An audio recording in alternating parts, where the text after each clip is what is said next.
নমস্কাৰ 24 লাইভ চাই থকাৰ বাবে ধন্যবাদ আৰু লৈ আহিছো এই মুহূৰ্তত এটা গুৰুত্বপূৰ্ণ খবৰ খানাপাৰাত জনতা ভৱন ঘেৰাও কাৰ্যসূচী আৰু জনতা ভৱন ঘেৰাও কাৰ্যসূচীৰে আজি প্ৰাদেশিকৰণৰ দাবী তুলিছে শিক্ষকসকলে আৰু যিসকল শিক্ষকৰ বিদ্যালয়সমূহ প্ৰাদেশিকৰণ হোৱা নাই সেইসমূহ শিক্ষকে আজিৰ দিনটো তীব্ৰ প্ৰতিবাদ সাব্যস্ত কৰা দেখিবলৈ পোৱা গৈছে ৰাজ্য চৰকাৰক তেওঁলোকে বিভিন্ন দাবীসমূহ জনাই আহিছিল কিন্তু সেই দাবীসমূহ এতিয়ালৈকে চৰকাৰে ৰূপায়ণ কৰা নাই তেওঁলোকৰ দাবীসমূহ মানি লোৱা নাই আৰু ইয়াৰ বাবে আজিৰ দিনটো ৰাজপথলৈ ওলাই আহিবলগীয়া হৈছে শিক্ষকসকল আৰু তেওঁলোকে বিভিন্ন ধৰণে প্ৰতিবাদ সাব্যস্ত কৰিছে আৰু এই প্ৰতিবাদ ৰুধিবৰ বাবে সষ্টম হৈছে ৰাজ্যৰ আৰক্ষী প্ৰশাসন প্ৰতিবাদকাৰীসকলে উল্লেখ কৰিছে যে যদি চৰকাৰে আমাৰ দাবীসমূহ মানি নলয় তেনেহলে আমাক তেওঁলোকে মাৰি পেলাও কেনে ধৰণে এতিয়া তেওঁলোকে তীব্ৰ প্ৰতিবাদ কৰা দেখিবলৈ পোৱা গৈছে চৰকাৰৰ বিৰুদ্ধে ক্ষোভ প্ৰকাশ কৰা দেখিবলৈ পোৱা গৈছে আৰু আমি জনাম এই মুহূৰ্তত সবিশেষ আমি জনাইছো এই মুহূৰ্তত এটা গুৰুত্বপূৰ্ণ খবৰ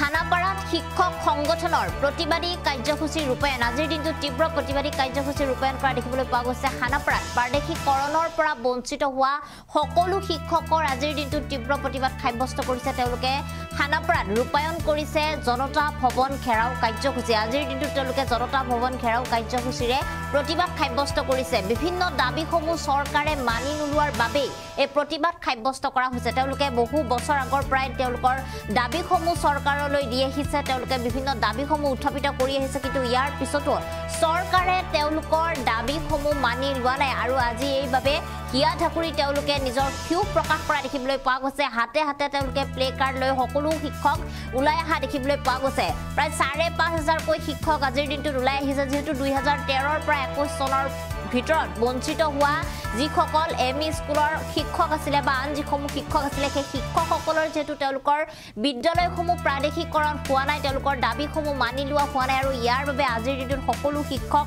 সমাজ সংগঠন একেলগে ওলাই আহিছে আৰু তেওঁলোকে আজিৰ দিনটোত খানাপাৰাত তীব্ৰ প্ৰতিবাদী কাৰ্যসূচী ৰূপায়ণ কৰা দেখিবলৈ পোৱা গৈছে গুৱাহাটী মহানগৰীৰ খানাপাৰাত জনতা ভৱন ঘেৰাও কাৰ্যসূচী তেওঁলোকে ৰূপায়ণ কৰিছে আৰু তেওঁলোকৰ এই প্ৰতিবাদ ৰুধিবৰ বাবে সষ্টম হৈ পৰিছে ৰাজ্যৰ আৰক্ষী প্ৰশাসন তেওঁলোকে যাতে তীব্ৰ প্ৰতিবাদ কৰিব নোৱাৰে তেওঁলোকে যাতে বেৰিকেড ভাঙি নিজৰ যি তেওঁলোকৰ দাবী সেই দাবী তেওঁলোকে জনাব নোৱাৰে তাৰ বাবে পুৱাৰ ভাগৰে পৰাই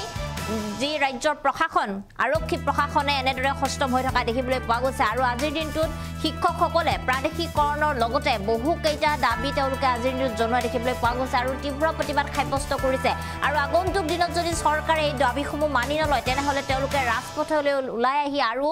জংঘী আন্দোলন কৰাৰ তেওঁলোকে হুংকাৰ প্ৰদান কৰিছে কেবিনেটত তেওঁলোকৰ বাবে যাতে চৰকাৰে সিদ্ধান্ত গ্ৰহণ কৰে ইয়াৰ বাবে তেওঁলোকে আহ্বান জনাইছে অনুৰোধ জনাইছে চৰকাৰক আৰু ইয়াৰ পিছত ৰাজ্য চৰকাৰে তেওঁলোকৰ যি প্ৰাদেশিকৰণৰ দাবী সেই প্ৰাদেশিকৰণৰ দাবী মানি লয় নে নলয় সেয়া সময় দেখিবলৈ পোৱা যাব কিন্তু আজিৰ দিনটোত খানাপাৰা জনতা ভৱন ঘেৰাও কাৰ্যসূচীৰে শিক্ষকসকলে তীব্ৰ প্ৰতিবাদ সাব্যস্ত কৰা দেখিবলৈ পোৱা গৈছে এই মুহূৰ্তত আমাৰ হাতত কিছু মন্তব্য আছে প্ৰতিবাদকাৰীসকলৰ সেই মন্তব্য আমি আপোনালোকক শুনাইছো শিক্ষকসকলৰ কাৰণে কোনো ধৰণৰ কেবিনেটত তেওঁলোকে ডিসিশন লোৱা নাই বুলি আমি মাননীয় শিক্ষামন্ত্ৰী মহোদয়ৰ পৰা যোৱাকালি গম পাইছো যোৱাকালি বাইহাটা চাৰিআলিত মাননীয় শিক্ষামন্ত্ৰী মহোদয়ে বেজেৰাত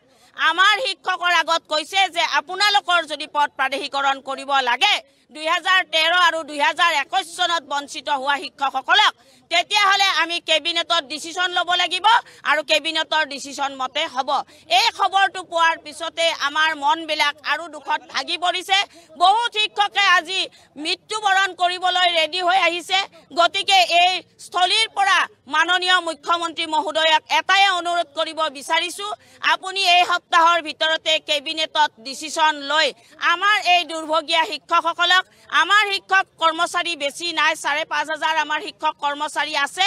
এই শিক্ষক কৰ্মচাৰীসকলক আপুনি পদ প্ৰাদেশিকৰণ কৰিব লাগিব চাওক মাননীয় মুখ্যমন্ত্ৰী মহোদয় আপুনি কংগ্ৰেছ চৰকাৰৰ লগত ১৫ বছৰ আপুনি কটালে ১৫ বছৰ থাকিলে আপুনি যেতিয়া কংগ্ৰেছ চৰকাৰত আছিলে শিক্ষামন্ত্ৰী হয় তেতিয়া আপুনি আমাৰ শিক্ষানুষ্ঠানবিলাক ৰিকগনাইজ কৰিছিলে আৰু কনকাৰেন্স কৰিছিলে কিয় আপুনি তেতিয়া আমাক কৈ নিদিলে যে আপোনালোকৰ এটা সময়ত চাকৰি নহব আপোনালোকে ৰাজপথত ওলাই আহিব লাগিব আপোনালোকে এতিয়া জীৱন যৌৱন শেষ কৰি দিয়ক আমাৰ লগত কিন্তু আমি এটা সময়ত আপোনালোকক উলিয়াই দিম কিয় আপুনি তেতিয়া নকলে আমি বঞ্চিত হোৱাৰ কাৰণটোৱে হ'ল ছাত্ৰ ছাত্ৰী এক মিনিট ছাত্ৰ ছাত্ৰী নোহোৱা কথাটো ছাত্ৰ ছাত্ৰী অসমীয়া মাধ্যমত কমি যোৱাৰ কাৰণটো কিন্তু আমি অকল শিক্ষকসকল দায়ী নহয়। কাৰণ আজিকালি অসমীয়া মাধ্যমৰ প্ৰাইভেট স্কুল, ইংৰাজী মাধ্যমৰ প্ৰাইভেট স্কুল গাঁৱে ভূঞে চহৰে নগৰে অলিয়ে গলিয়ে কাঠ ফুলাৰ নিচিনাকে হৈছে।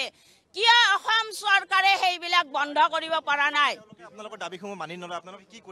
যদি আমাৰ দাবী মানি নলয় তেতিয়াহ'লে আমাৰ ধাৰাবাহিক আন্দোলন ৰাস্তাত হ'ব।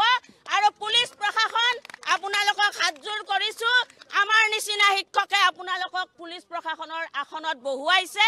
গতিকে আপোনালোকে আমাক বিনা দ্বিধাই গুলিয়াই মাৰিব পাৰিব। আমি বুকু পাতি দিম। আমি আজি যাম, আমি জনতা ভৱন যাম। আজি আমাৰ মেমৰেণ্ডাম আমি দিবলৈ যাম। আৰু নগলো হয় যদিহে শিক্ষামন্ত্ৰী মহোদয়ে আমাক তালি টোপোলা বান্ধি ঘৰলৈ গুচি যাব নকলে হয়। আমাৰ জীৱন যৌৱন সকলো শেষ কৰি পেলালে এই চৰকাৰে। গতিকে মাননীয় মুখ্যমন্ত্ৰী মহোদয়, আপুনি আৰু আমাক শেষ নকৰিব। আমি অলপ পিছতে আমি জনতা ভৱন যাম। আমি আপোনাৰ CM ব্ৰাঞ্চত আমাৰ মেমৰেণ্ডাম দাখিল কৰিম।